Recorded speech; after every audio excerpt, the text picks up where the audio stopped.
I and FII, ठीक है, इसके बारे में हम डिस्कस करेंगे। बेसिकली यहाँ पे हम देखेंगे कि FDI एंड FII के रिसेंट ट्रेंड्स क्या हैं इंडिया में, ठीक है, और इन दोनों के बीच में रिलेशन क्या है और FDI का फ्लो क्या रहता है, ये टॉपिक हमने डिस्कस करने हैं। तो FDI फॉरेन डायरेक्ट इन्वेस्टमेंट, ऐसी इन्वेस्टमेंट जिसमें एक कंट्री से जो है दूसरी कंट्री में इन्वेस्ट किया जाता है, और ये इन्वेस्टमेंट जो है वो हम दो ऑब्जेक्टिव को रख के कर सकते हैं मेनली। एक तो हम दूसरी कंट्री में जो है वो इन्वेस्ट करके वहाँ पे अपना कंट्रोल चाहते हैं, और दूसरा होता है कि हम बेसिकली रिस्क को हैंडल करना चाहते हैं, ठीक है। जैसे कि इन्होंने एक एग्जांपल दिया है, an American company taking a majority stake in a company in India. तो क्या है, अमेरिका की कंपनी ने इंडिया में एक कंपनी को स्टेक कर लिया, ठीक है, अपने कब्जे में ले लिया, मतलब वहाँ पे इसमें इन्वेस्ट कर दिया। तो ये FDI का एग्जांपल हो गया। FDI के मोड्स क्या रहते हैं, मोड्स में एक होता है इनवर्ड, एक होता है आउटवर्ड। इनवर्ड मतलब किसी बाहर के देश के द्वारा हमारी कंट्री में इन्वेस्ट किया गया।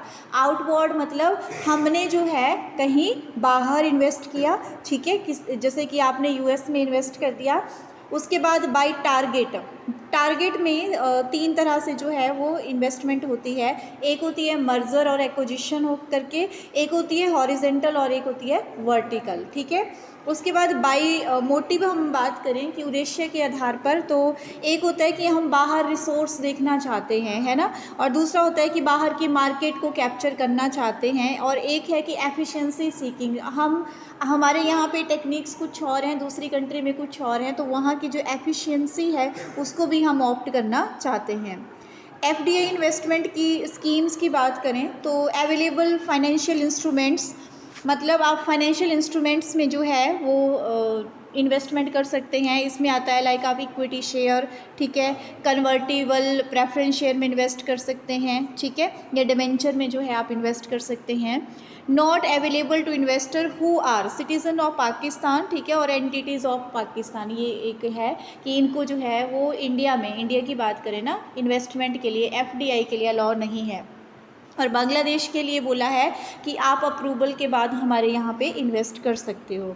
उसके बाद ऐसे कौन कौन से फैक्टर हैं जो फॉरेन डायरेक्ट इन्वेस्टमेंट को अफेक्ट करते हैं, तो ये हमने पहले भी डिस्कस किए थे। फाइनेंशियल इंसेंटिव हो गया, ठीक है, हमारे जो है पॉलिटिकल स्टेबिलिटी हो गया, मार्केट की पोटेंशियल क्या है, ठीक है, मार्केट जो हमारी इकोनॉमी है वो किस तरह से जो है वो कितनी लार्ज इकोनॉमी है, और मार्केट का साइज़ क्या है, ठीक है। उसके बाद investment in India, entry routes invest, अगर हम जो है वो FDI करना चाहते हैं इंडिया में, तो इंडिया में FDI के लिए दो रूट से हम एंट्री कर सकते हैं। एक है ऑटोमेटेड रूट, ऑटोमेटेड रूट में मतलब हमें कोई प्रायर जो है वो परमिशन की ज़रूरत नहीं होती है ना, और एक होता है बाय परमिशन, इसमें हमें गवर्नमेंट से अप्रूवल लेना पड़ता है, ठीक है, बिज़नेस को स्टार्ट करने के डिसीज़न के 4 या 6 हफ्ते पहले, ठीक है। अगर गवर्नमेंट ने अप्रूवल दे दिया तो हम उस कंट्री में बिज़नेस शुरू कर सकते हैं, अदरवाइज़ नहीं।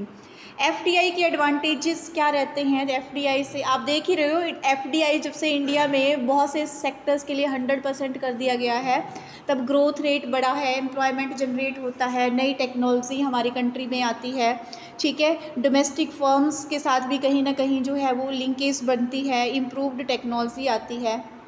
अब बाहर की किसी कंट्री ने यहाँ इन्वेस्ट किया तो उनकी जो इन्वेस्टमेंट की टेक्निक है, मैनेजमेंट की टेक्निक है, वो भी आएंगी, ठीक है, तो वो स्किल्स भी आती हैं। आपने देखा होगा ना कि इंडिया में जब अंग्रेज़ यहाँ राज करते थे तो उनके स्टिल कुछ पैरामीटर्स, कुछ पुराने ब्रीज हैं, कुछ तकनीकें हैं, आपको पता है अकाउंटिंग सिस्टम हम उन्हीं से फॉलो करते हैं, ठीक है। तो ऐसे ही अब और फॉरेन की कोई कंट्री आएगी तो उनसे हमें बहुत कुछ सीखने को मिलता है, तो फ़ायदा हो जाता है ये, और इंटरनेशनल मार्केट में हमारी असेस हो जाती है।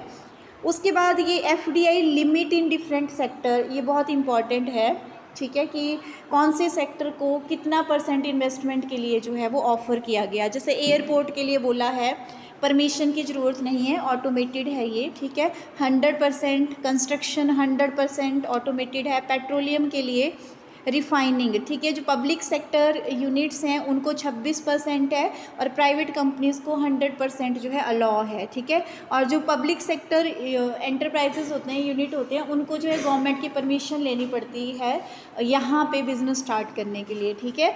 टेलीकम्युनिकेशन के लिए इन्होंने जो है बेसिक एंड जो हमारी टेलीफोन की होती है ना, सेलुलर जो फैसिलिटी होती है 74% और ऑटोमेटेड अप टू 49%, ठीक है।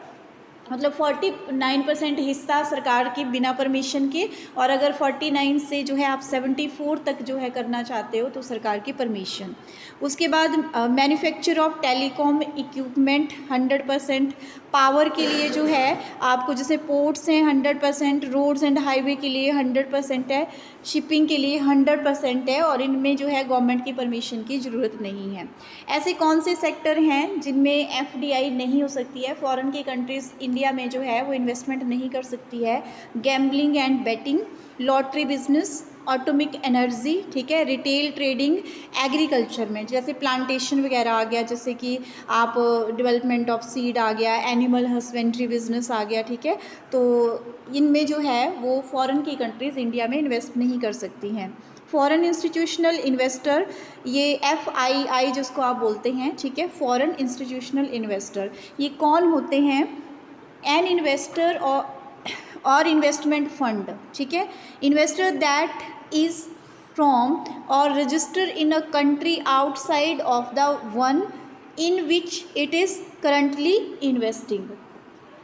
फॉरेन कि जो हमारे इंस्टीट्यूशनल इन्वेस्टर होते हैं, ठीक है, वो कौन होते हैं? वो पर्सन या वो इंस्टीट्यूशन जो कि जहाँ पे इन्वेस्ट कर रहे हैं वहाँ के रेजिडेंट नहीं हैं, फॉरेन के हैं, ठीक है, फॉरेन के इन्वेस्टर हैं वो। तो इनमें हमारा जैसे हेज फंड्स आता है, इंश्योरेंस कंपनीज आती है, पेंशन फंड और म्यूचुअल फंड आते हैं, इसके एग्जांपल हैं ये, ठीक है।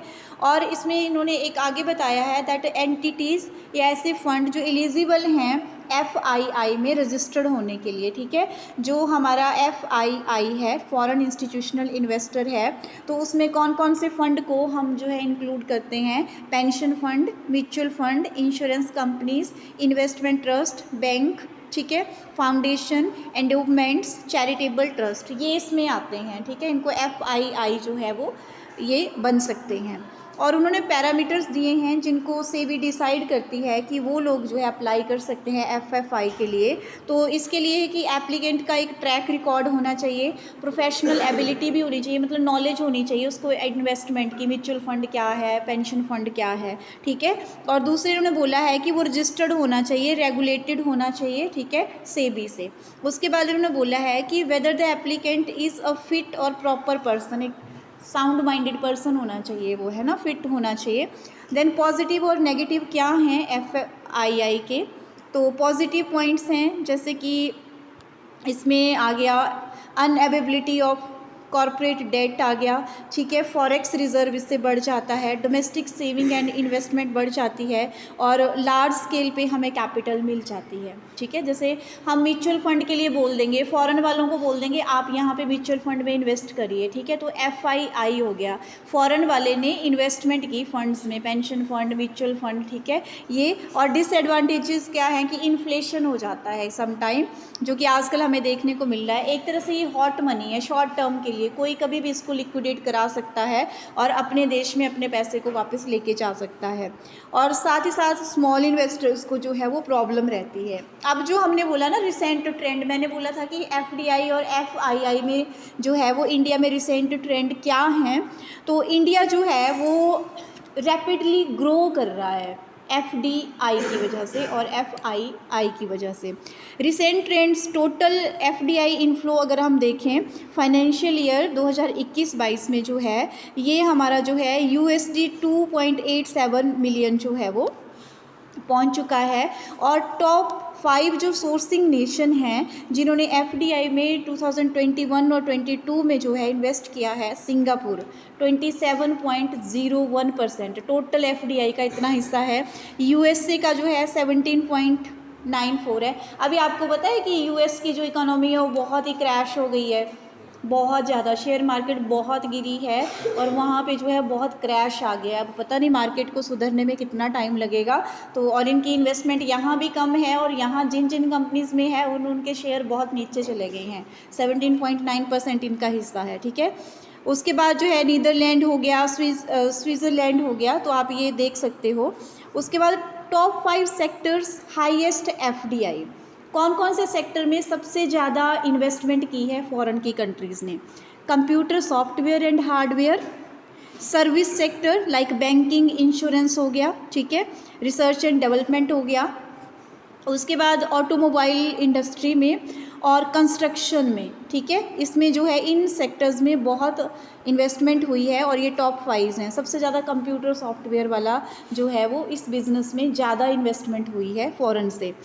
Top 5 states receiving highest FDI, कौन से स्टेट हैं जहां पे सबसे ज़्यादा फॉरेन से इन्वेस्टमेंट हुई है? तो ये कर्नाटका 37.55%, सेकेंड नंबर पे महाराष्ट्र है, थर्ड पे दिल्ली है, फोर्थ पे तमिलनाडु है और फिफ्थ पे जो है वो हरियाणा है। उसके बाद increasing FDI inflow in manufacturing sector, तो रैपिडली ग्रो हो रहा है, ठीक है। और इक्विटी मैन्युफैक्चरिंग सेक्टर जो है वो 76% है। और अंकटांट वर्ल्ड इन्वेस्टमेंट रिपोर्ट के अनुसार जो है 2022 में उन्होंने एनालिसिस किया था कि एफडीआई का जो इनफ्लो है वो पिछले सालों के कंपैरिजन में इम्प्रूव हुआ है और अभी जो है इंडिया का 7th रैंक है टॉप जो 20 होस्ट हमारी इकोनॉमीज़ हैं। मतलब 20 ऐसी इकोनॉमीज़ अर्थव्यवस्थाएं जहां पे इन्वेस्टमेंट को प्रेफरेंस दी जाती है, तो हमारा इंडिया कौन से नंबर पे है? 7वें नंबर पर। और एफडीआई के बारे में बोलें तो ये हमारा, ये आपको पता ही है कि एफडीआई से नॉलेज आती है, डायरेक्ट इन्वेस्टमेंट है फॉरेन कंट्रीज़ की हमारे इंडिया में, ठीक है। तो रिक्वायरमेंट्स ये भी all foreign investments are required to be in compliance with the applicable entry route, ठीक है। ये एंट्री रूट हैं, मैंने एंट्री रूट आपको बताए थे ना कि एक क्या है कि ऑटोमेटेड, आप जो है वो आ सकते हो, परमिशन की ज़रूरत नहीं है, और एक क्या है कि आपको विद प्रायर परमिशन आना पड़ेगा, जिसमें गवर्नमेंट से हमें बिज़नेस शुरू करने के 4 या 6 हफ्ते पहले परमिशन लेनी पड़ती है। तो यही बताया इन्होंने, ऑटोमेटेड और गवर्नमेंट जो परमिशन है। बेनिफिट्स की बात करें, बेनिफिट्स आपको पता ही है, इकोनॉमिक ग्रोथ होती है, एम्प्लॉयमेंट बढ़ता है, टेक्नोलॉजी नई आती है, नई स्किल्स आती हैं, मैनेजमेंट इफेक्टिव एट्सेट्रा, है ना। और चैलेंजेस क्या हैं? लोकल मार्केट जो है वो बिल्कुल एथिकल नहीं है, अनएथिकल हो रही हैं, और कई बार जो है वो इनकी स्ट्रैटेजी जो है वो बिज़नेस को इम्प्रूव करने की नहीं होती है, वो सिर्फ अपना फ़ायदा देखते हैं, क्योंकि वो फॉरेन की कंट्रीज़ हैं, फ़ायदा ही देखेंगे, ये चीज़ देखने को मिल रही है। और एक और है कि इनकी कोई रिस्क पॉलिसी नहीं है।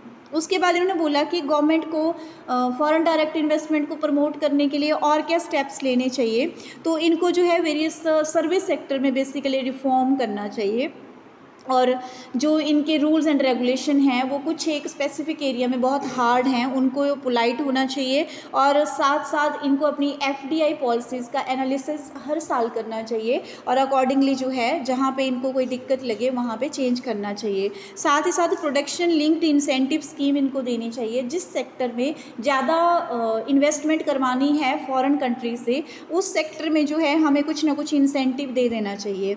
ये आज़ादी का अमृत महोत्सव से जो है एक डाटा लिया गया, जो पिछला डाटा था ना वो पब्लिक इंफॉर्मेशन ब्यूरो जो हमारा इकोनॉमिक सर्वे होता है वहाँ से लिया है, और इसमें जो है इन्होंने बताया हुआ है, जैसे ये लिस्ट मैंने आपको पहले भी बता दी कि इंडिया में जो फॉरेन कंट्रीज से इन्वेस्टमेंट हुई है उसमें कौन सी कंट्री का कितना % हिस्सा है। तो सिंगापुर का 27 सबसे ज़्यादा है, यूएस का 17 है, ठीक है। ये मैंने आपको पीछे भी बताया, ठीक है। और ये चीज़ें रिपीट हुई हैं, कौन सा स्टेट जो है वो फर्स्ट नंबर पे है जिसको प्रेफर किया जाता है फॉरेन इन्वेस्टमेंट के लिए? कर्नाटका।